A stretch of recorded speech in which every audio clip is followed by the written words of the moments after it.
Hey guys, if you like the content, please be sure to like the videos and subscribe to the channel. Thanks. Hey everybody, Alex Stephenson from SeemsGoodMagic.com here, and we're doing a Swiss Born of the Gods draft. We've opened Fated Intervention. I've been meaning to play this card. I think it's very good. I don't think you can deny 6 power, 6 toughness for 5 mana at instant speed, and you even get to scry. So tons of abilities tacked onto that one, and even though it is color intensive, I think it is perfectly acceptable as a first pick. What else is good in here? Vortex Elemental's fine. Ragemonger, I've been meaning to try Minotaurs out. I think I did it a long time ago with Triple Theros, but Born of the Gods gave us Ragemonger and a couple other ones, so I'll have to try that sometime. But for now, we're just going to take the Fated Intervention pretty happily and keep going. Alright. Follow-up pick. We've got Tromper, staying on color. Satyr Nick Smith, who I do like a lot. God-Favored General.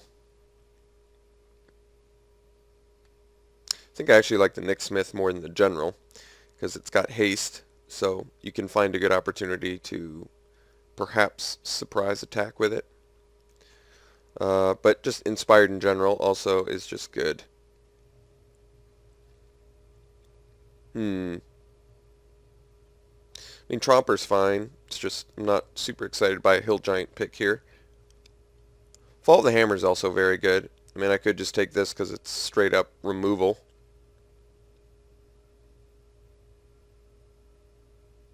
I do like removal.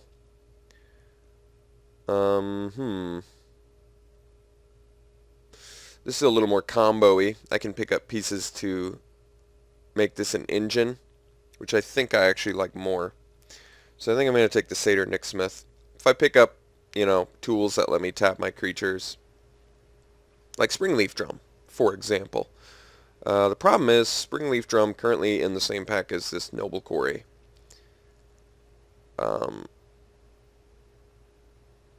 Well, I don't need Springleaf Drum necessarily. There's also Witch's Eye out of the next pack, or abilities like Retraction Helix. The enchantment line, though, the one that lets you, Epiphany, Storm, or whatever, like that cycle. I think we got to take the Noble Quarry. This card is sweet. Definitely can take the game over. Springleaf Drum, though, would very much like to have it, especially if I manage to pick up a couple more inspired guys, but let's just take the Quarry. Alright. Choices now. We've got Nessian Demolok, who I have not played yet, but I feel like most of the time he's a 5-mana 6/6, which is pretty good. I've also got Setessan Oathsworn, which is very good with Bestow, and we also have Farrah's Band Trumper. Maybe we could go for almost, mono green, but there's really no reason to be monocolor except to make Fated Intervention easier to cast on turn 5. I mean, this is uncommon.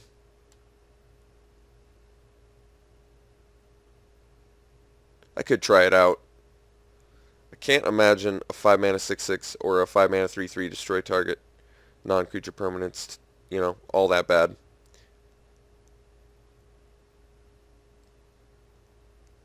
I don't like taking 5 drops over relevant 3 drops, though, for the most part. Alright, so we've got Swordwise Centaur, we have Mischief and Mayhem, and Mortal's Resolve. And this Champion of Stray Souls, who I still don't know what he does. I gotta look it up real quick. Okay, so you put him on top of your library from your graveyard for 7 mana, or you sack X. Well, he's not that great, especially for a Mythic, in my opinion. But I think we want the Swordwise Centaur. I actually really want the Mischief and Mayhem, but Swordwise is just a little bit too good to pass up here. 2 mana 3/2, and we're already heavy green. I mean, hell, we might even be on a fast track to mono green, oddly enough. Alright, a second Nessian Demolok is possible, but I think I'd rather have the Nyxborn Wolf. Rather get some Bestow here. Typically, you don't need a million 5 drops in your deck and we've already got a couple pretty amazing ones. So I think, yeah, let's just pick up the old Nyxborn Wolf and see what else we can do here. Alright. Best cards remaining in this pack. Sanguimancy doesn't look like we're going to get value. Dawn of Dusk.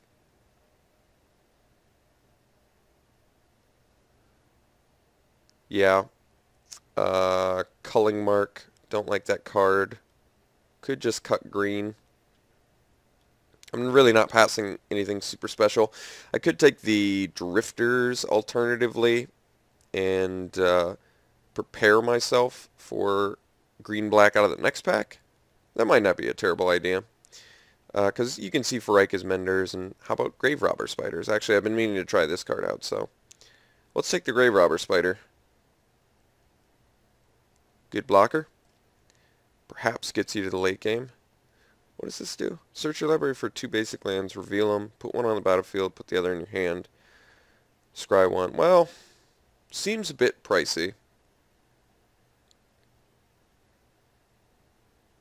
But I guess we'll take it in case we want to go 4-color or something insane like that. Alright, well, let's take Nyxborn Eidolon here. It's a 2-drop, lets you bestow. I can get behind that. Pillar of War is a 3-mana 3/3 defender at worst, which really isn't that terrible either. But let's take the bestow guy. That makes more sense to me. Alright, let's double up on it. Actually, we could take the aspect, but we're not getting devotion from this. You have to keep that in mind. So we are getting devotion from this, though. Let's take the Eidolon. It is pretty clear that black is open, I think. So these can be good. Alright, take the Titan here.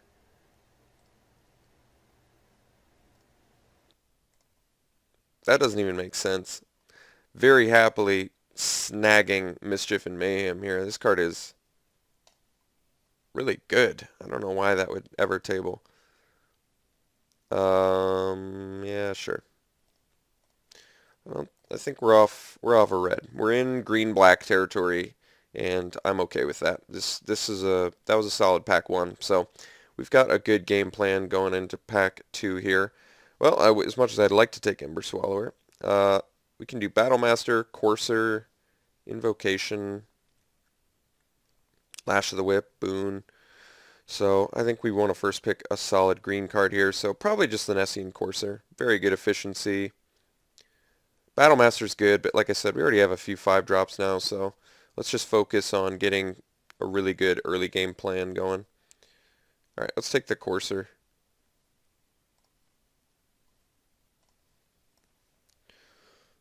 Alright, we've got Read the Bones. We have Colossus of Akros. I don't think we're taking that. A little bit too pricey for my taste. Agent, Amulet, of course Phalanx Leader's good. Yeah, let's just take the Read the Bones. Great card. It's going to be good in here too. Green doesn't have a lot of card draw, and Read the Bones is going to help find more tools for us. So I would like some more removal in here. We do appear to be pretty light. In fact, I don't even see any. So Time to Feed would be nice, or some straight up black removal. Okay, we got Nessian Courser number 2, and I think that is the pick. Not too much else here we're interested in. Fellhide Minotaur maybe on the wheel if we need it. Other good cards in here: Hoplite, Dragon Mantle, Scholar, Burnished Heart. So good cards for other people, but happily taking the Nessian Courser. Alright. Cavern Lampad here seems pretty good. Fleshmad Steed, unnecessary. Wave Crash Triton is a very strong card, but someone's going to be happy with that. I'm pretty happy with Cavern Lampad, though. Okay, well, I think we can take Read the Bones, too. I don't have a problem playing that in multiples, I don't think. It'd be nice if I could find some Nylea's Disciples to offset the life lost by Read the Bones.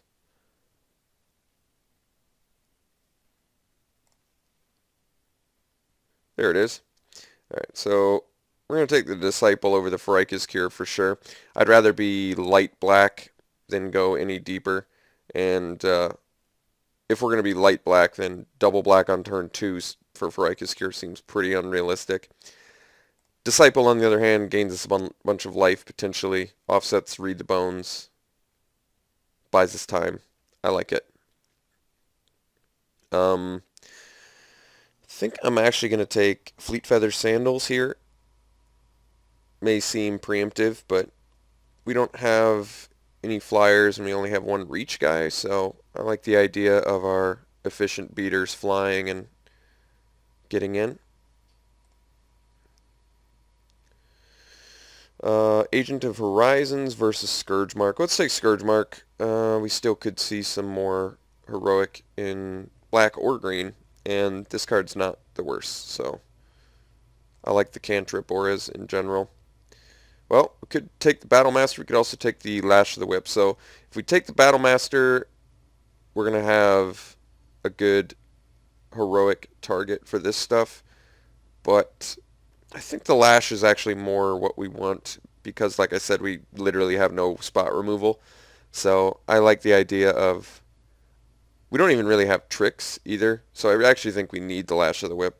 Sadly, it's not very often you get to table the Centaur Battlemaster. Do we need the Centaurs? Probably not. Let's take the Traveler's Amulet just in case I get saucy and want to splash something crazy. Alright, we'll take Fellhide Minotaur. Definitely take Fade into Antiquity. Take the Hedonist. Take it, why not? Alright. So, on to the last pack here, and presumably we're not playing Marshmist Titan. He doesn't look like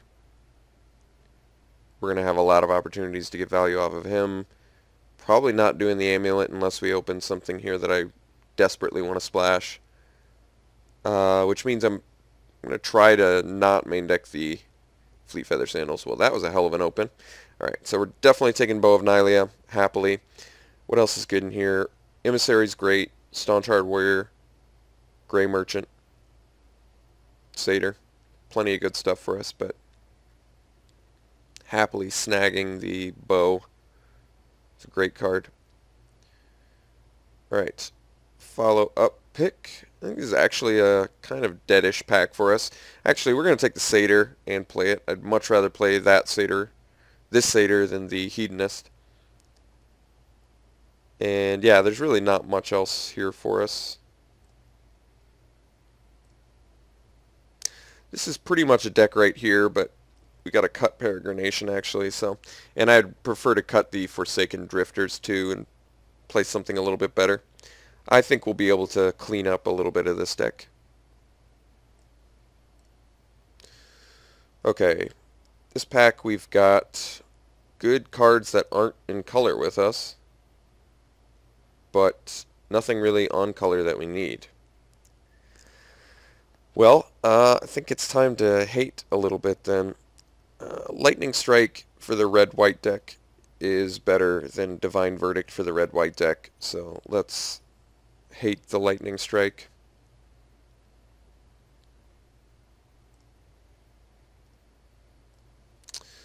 Okay, actually do have a good pick here. We can do Baleful Eidolon, we can do Centaur Battlemaster for some nice heroic action. We can take Ordeal, although we don't really do a lot early in this deck, so Ordeal's a little bit less exciting. I guess, I mean, we have 4 2-drops. I do like Baleful Eidolon.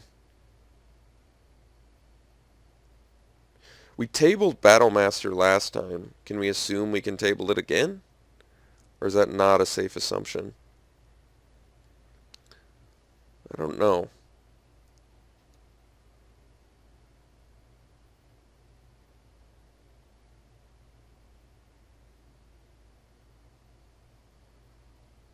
I think we're going to take the Ordeal and see if we can table that Battlemaster again. See if we can get lucky. Alright, let's take the Viper's Kiss for sideboarding at least. This is 23 cards right here, 14 creatures. That's not bad. Still want to cut the Forsaken Drifters if possible.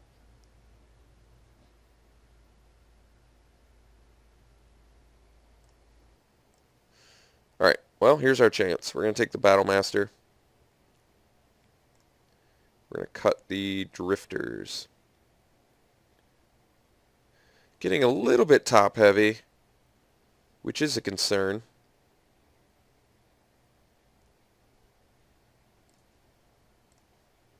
Well, there's our Mender and a second Colossus, oddly enough. So let's take the Mender. And I think we're probably just playing the Mender over the Demoloch.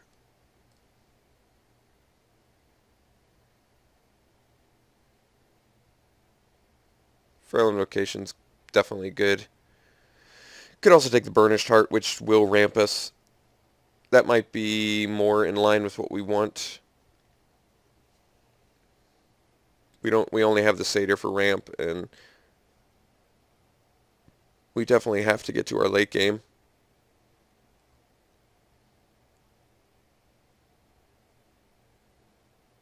Invocation is so good.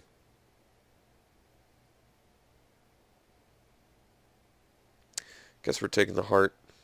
Just want to make sure we can get to late game. Alright, Erebus' Emissary, absolutely taking that. Let's get rid of the Fellhide Minotaur. Let's take the Emissary.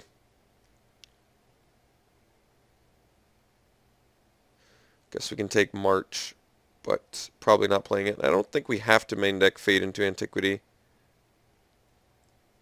Let's take the March. Let's take the Hedonist. We've got a couple of them now in case we need them. We can take a second Fellhide Minotaur. Definitely taking a Foil Swamp. And playing it. Yoke Dock, sure. Okay. It's a good looking deck. Definitely some good cards in here. Very short on removal, but Bow of Nylea is kind of removal, for flyers at least.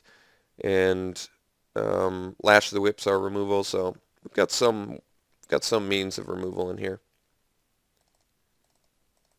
Other than that, pretty solid base.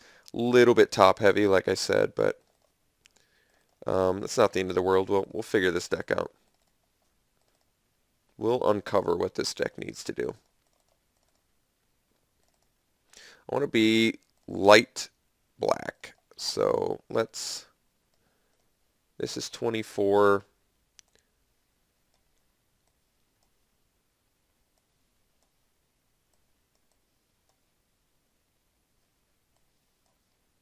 This counts as a creature. Okay. Well, I think we can cut Scourge Mark. This is not a necessity for this deck. I've already got plenty going on. Curve is a bit high, but we have Satyr and Burnished Heart. Good creature count. Definitely good threats. Yeah, this deck looks good. This deck looks really good. As top heavy as we may appear, like I said, I think Burnished Heart and Voyaging Satyr should offset that enough where it's not a huge deal. And we don't probably really need to play all that much black. We can probably get away with maybe 6 black sources with the Satyr and the Burnished Heart. I mean, we don't have any double black. And we need triple green. I mean, maybe we do 10-7. But if we do 10-7, am I going to have a really hard time seeing triple green? Maybe not. I mean, I definitely want to see black. You know, I want to see it on turn 3 so I can play Read the Bones. I want to see it on turn 2 in a pinch so I can drop an Eidolon if I have to trade with something. But then again, if I do 11-7, none of these spells like require me to play them the turn I can, because this gets the additional value later. Maybe 11-6 is actually the wiser move, because I really need to see double green on turn 2 for the Swordwise Centaur. I really need green right away for Voyaging Satyr for ramp. I really need double green early for Bow. So double green on turn 2 is actually very important, whereas getting a black source, I can wait until like turn 4 and 5 and still be okay. Alright. Well, this deck's pretty good. A little bit top heavy, but I don't think anybody can deny the threats are very good looking in here. Okay. I'll see you guys round 1.